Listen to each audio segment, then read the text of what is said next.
Alors, dans cette vidéo, on va conduire une méditation de calme mental sur une visualisation. Alors, juste pour rappel, une visualisation, c'est un petit peu le terme qu'on emploie pour dire qu'on ne va pas se servir d'un objet sensoriel comme le souffle, mais on va se servir d'un objet mental. On a diverses consciences. Celles qui sont sensorielles nécessitent un objet extérieur, le toucher, le goût, la vue, l'odorat, l'ouïe, et la conscience mentale, c'est celle qui opère quand on rêve. Donc les sens sont coupés et on a la conscience mentale. C'est la conscience qui gère les souvenirs, les projections, les réflexions, l'imagination. Et quand on dit une méditation de visualisation, c'est pour noter qu'on va utiliser un objet ou un support à notre méditation qui est dans la sphère mentale. Donc c'est un objet imaginé, on pourrait dire. Quand on dit une visualisation, ça n'empêche pas qu'on pourrait penser utiliser un goût mental, comme le souvenir du jus d'orange par exemple, ou bien un son, une note, le son d'un gong par exemple.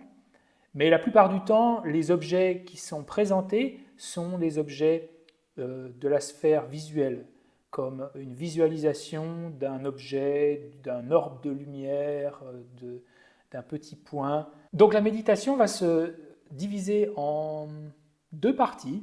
La première, c'est de trouver l'objet, et ça c'est valable pour toutes les méditations de calme mental, il faut bien savoir comment trouver l'objet. C'est encore plus important pour les visualisations parce qu'à la différence du souffle, le souffle, on n'a rien besoin de faire pour qu'il apparaisse, parce qu'il est toujours là, heureusement. Et les visualisations, ce n'est pas le cas. La visualisation, c'est un petit peu plus technique parce que non seulement on doit se focaliser sur un objet visualisé, mais préalablement, ou en tout cas simultanément, il faut le faire apparaître à l'esprit. Et ça, c'est un petit peu plus technique. Et la capacité que l'esprit a de former une visualisation mentale, c'est un entraînement, c'est quelque chose, il faut un petit peu de temps. Il y a des personnes qui sont très douées pour le faire et d'autres pour qui c'est plus difficile. Mais je crois quand même que ça reste quelque chose qu'on peut travailler.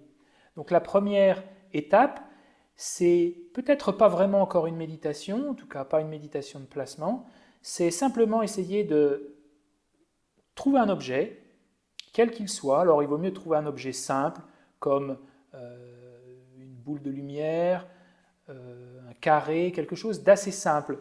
Et la raison pour laquelle on choisit un objet simple, c'est parce que dans la seconde partie, on va devoir avoir une forme de contentement sur cet objet et la manière qu'on a de le produire à l'esprit, qui est souvent très floue.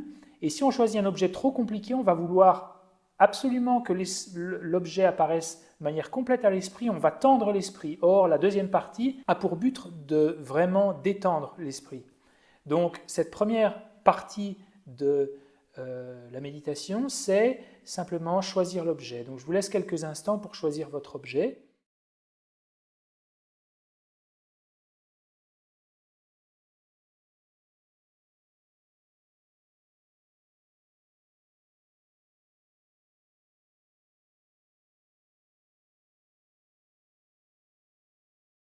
Et là, le but de cette première étape, ça va être de le dessiner mentalement. C'est-à-dire que là, on peut se balader autour, voir les couleurs. Alors, une petite consigne, l'important est de ne pas essayer tout de suite de le faire apparaître trop clairement. Il ne faut pas non plus essayer de le visualiser tout d'un coup.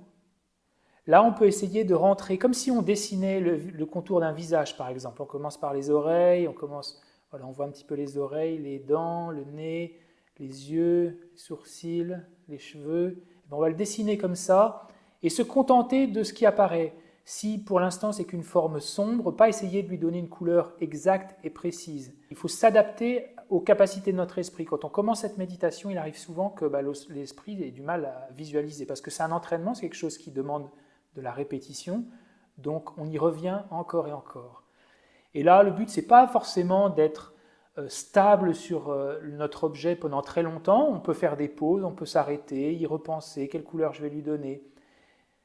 Donc je vous laisse quelques instants pour effectuer cette première tâche.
Et comme pour le dessin, on commence par un croquis.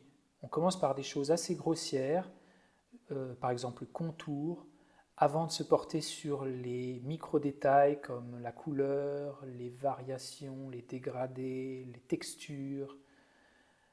Ça, c'est important parce que l'esprit n'a pas la capacité de produire beaucoup de détails pour commencer. Donc il faut adapter notre attente à ce que, encore une fois, l'esprit peut produire et donc se focaliser sur des choses assez simples.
Donc vous pouvez inventer une petite trajectoire que vous répétez, un petit circuit. Vous commencez par une partie, puis vous y revenez. Le but, c'est de ne pas rester focalisé sur un détail, mais essayer d'avoir ce sens de rester 1 ou 2 secondes sur un détail, puis passer à un autre.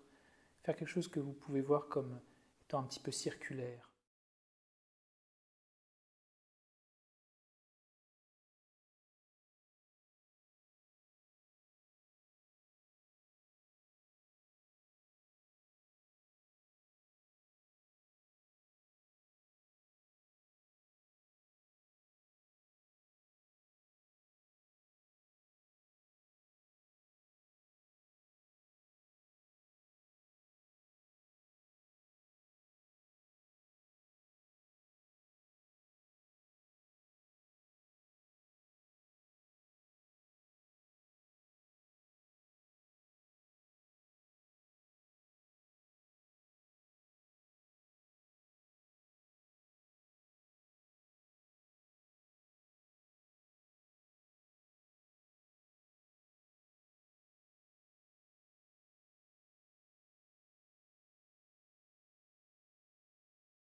Alors cette première étape s'appelle trouver l'objet. C'est une étape qui a pour but également de développer la clarté mentale. Et la clarté mentale, c'est aussi une forme de certitude. Et c'est un petit peu difficile de développer cette certitude sur un objet mental parce qu'on n'est pas habitué à visualiser des objets. Donc quand on voit en face de nous une lampe par exemple, on peut avoir cette forte certitude, c'est bien une lampe. Et pourtant même pour la lampe, on peut avoir des variations dans cette intensité de certitude. On peut se dire oui c'est la lampe, mais être vraiment sûr avec une forme de force intérieure nécessite une clarté mentale. Mais sur un objet visualisé, ça peut être plus difficile parce qu'on n'est pas habitué à se dire ah ouais, ça c'est l'objet. Parce qu'on est peut-être habitué souvent à visualiser quand on dort, quand on rêve, quand on rêve éveillé. Mais si je vous demandais par exemple maintenant de visualiser votre mère ou votre père ou une voiture, vous pouvez le faire et peut-être ça fonctionne 1 ou 2 secondes. Qu'est-ce que vous voyez à ce moment? Par exemple, visualiser une voiture. Qu'est-ce qui apparaît?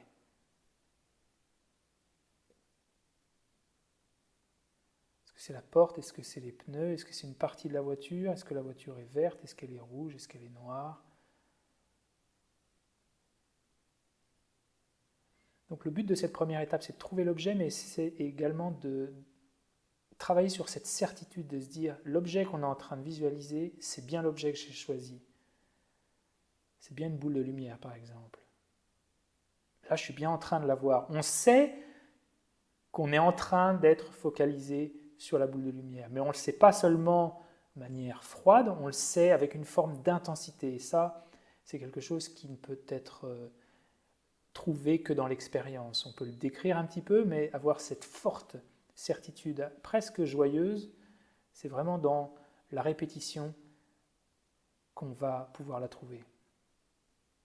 Donc, je vous laisse dessiner votre objet mentalement quelques instants, et puis après l'avoir dessiné pendant quelques secondes, essayez simplement de n'en visualiser qu'une partie, comme vous l'avez fait peut-être pour votre maman, votre papa ou la voiture. On n'est pas obligé, pour commencer à dire « Oh, ça, c'est ma maman », que la maman, elle apparaisse tout entière. On peut avoir une partie de son visage même. Là, par exemple, vous voyez ma main, si moi je disparais, ou si je cache ma main, vous pouvez quand même vous dire, voilà, c'est François. On peut reconnaître une personne simplement avec une partie de son corps. Et ça, c'est un point important. Pour avoir une certitude d'être focalisé sur un objet, on n'a pas besoin qu'il apparaisse totalement. Par exemple, si j'étais derrière une vitre embuée, je serais collé à la vitre et vous pourriez me reconnaître. Et si je m'écarte, je deviens complètement flou, mais vous pouvez quand même dire, bah ça, je suis sûr, c'est François. Ça, c'est lui. Il est là. Alors que ce que vous voyez à cet instant, c'est qu'un contour flou. Donc le but, c'est dans cette première étape de créer la clarté, et c'est une clarté qui peut être portée sur quelque chose d'assez flou, parce que de toute façon, quand on commence, l'esprit, il n'a pas la faculté à produire une apparence claire, distincte, et avec toutes les variations de couleurs, de formes, de textures. Donc vous pouvez produire cet objet dans votre esprit, et puis quoi qu'il apparaisse, même si c'est assez flou au final, pour autant qu'il apparaisse quand même, hein, on n'essaie pas de se convaincre alors que rien n'apparaît, mais essayez de trouver cette certitude en se disant « Ah oui, ça c'est ça, ouais, je suis bien en train d'observer un objet mental ». C'est cette certitude qu'on essaie de développer dans cette première partie. Je vous laisse à présent.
Donc on passe par petites touches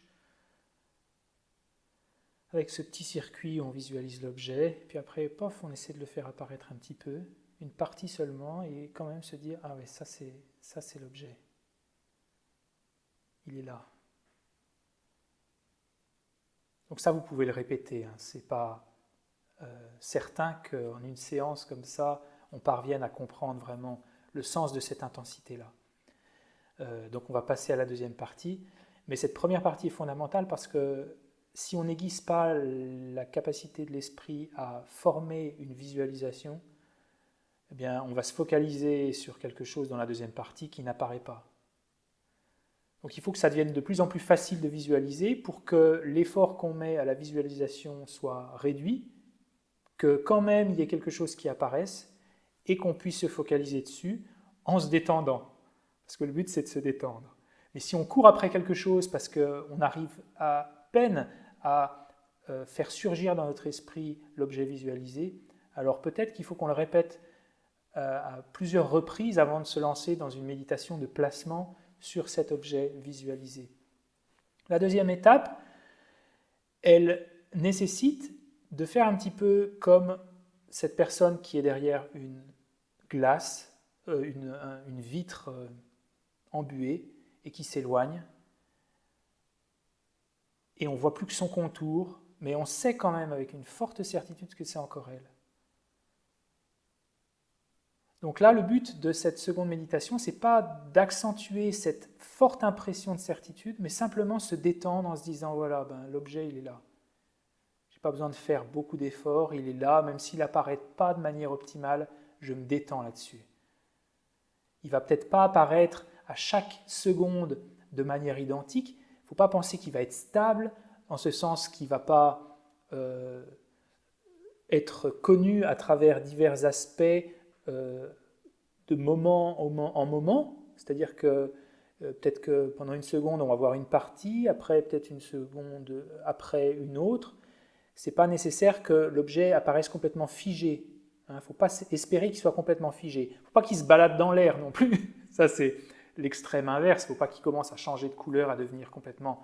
Ça veut dire que la première étape, si c'est le cas, n'a pas été complètement établie. Le but, c'est que là, on puisse se focaliser, être serein, calme, sur l'objet minimal. On appelle ça l'objet minimal, c'est cet objet grossier qui n'est pas très bien dessiné, un mauvais croquis, on pourrait dire. Et bon, on se suffit de ça et on détend l'esprit dessus. Essayez.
Encore une fois, cette étape, pas si évidente que ça parce qu'elle nécessite d'avoir bien préparé la première,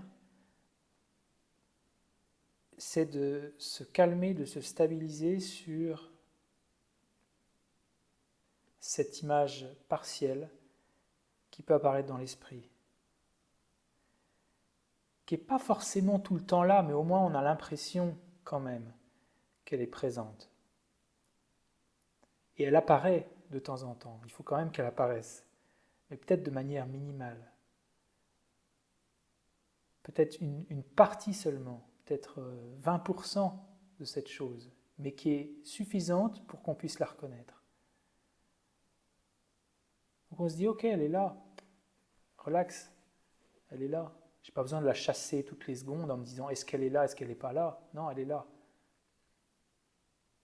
Et elle apparaît parce que quand on vérifie de temps en temps, pas trop souvent quand même, parce que cette deuxième étape vise la stabilité et la détente, il ne faut pas sans arrêt être en train, est-ce que je l'ai, est-ce que je ne l'ai pas? Ah non, c'est parti. Parce que là, on est en train de tendre l'esprit. Donc là, on arrête la surveillance de l'esprit toutes les 3 secondes. On le fait de temps en temps. Et principalement, le but, c'est de se détendre sur cette chose imparfaite qui apparaît à l'esprit. On essaye.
Voilà, alors vous pouvez continuer si vous le souhaitez. Si vous avez des questions, n'hésitez pas à les laisser dans les commentaires. Et on se retrouve pour prochaine méditation. À très bientôt.